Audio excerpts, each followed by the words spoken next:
Nyt on kuvattu jalkapallovideo ja nyt... Ei terseppäpäivää. Meillä on haaste. Minä tehdään Oivalle. Elikkä nyt on jalkapallovideo kuvattu. Ja mä keksin tämmönen haaste Urholle. Ai säkeli polttaa. Ja jos se saa vedettyä tuonne, jos se vetää ne maali tuonne, jos se saa sitä vedettyä, se on tuolla Dr. Paul ja pitää sitä 10 sekuntia suussa, niin kuin minäkin.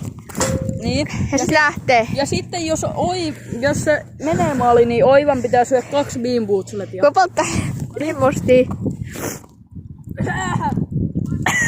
Brainblasterit. Noniin. Otetaan uusinta. Terseppäpäivää. Tää on sama video. Eli nyt otetaan vielä toinen veto sille. Koska se aikaisempi meni, ei sit ois tarvinnut kertoa niille. Se meni kuitenkin maaliin. Nyt jos mä en tee tästä maaliin, mun pitää syödä joku Dr. Bloodia ja sitä 10 kasusta. Joo, taas sama homma. Taas on. Jos minä missaan, niin Oivan pitää... Eiku siis... niin. Eiku oota.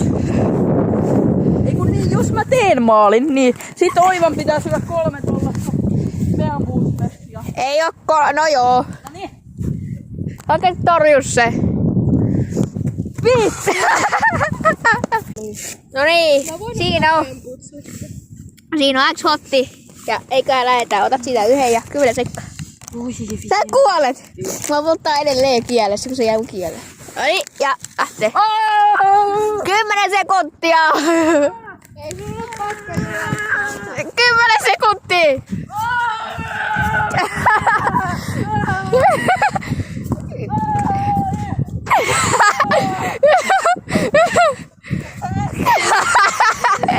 Oi paha. Se on nyt tää maata. Saatko siellä ottelet tätä maasta? Miltä nyt tuntuu? Miltä nyt tuntuu? Mä syön tällaisen ihan mielellä päällä. Ei se enää lasketa. Nyt katsotaan kun Oiva ottaa täältä. Haluun. Se on joko cappuccino tai sipuli maksa. Kauan Se on tää vissi- video kestää jo? Se on siis tämmönen. 2 minuuttia. Se tunne. Tää tällainen. Se on joko se cappuccino vai tai sipuli maksa. Kumpi? Mä tiedän. Ei tää maksa mitään. Se on tällä toinen. Jos sä haluat. Miksi tää video kestää? Ja se on joko joku juicy berry tai sitten joku burger. En tiedä. Mua hapottaa tää. No niin. Hei, moikka! On tosi kiva syöttää.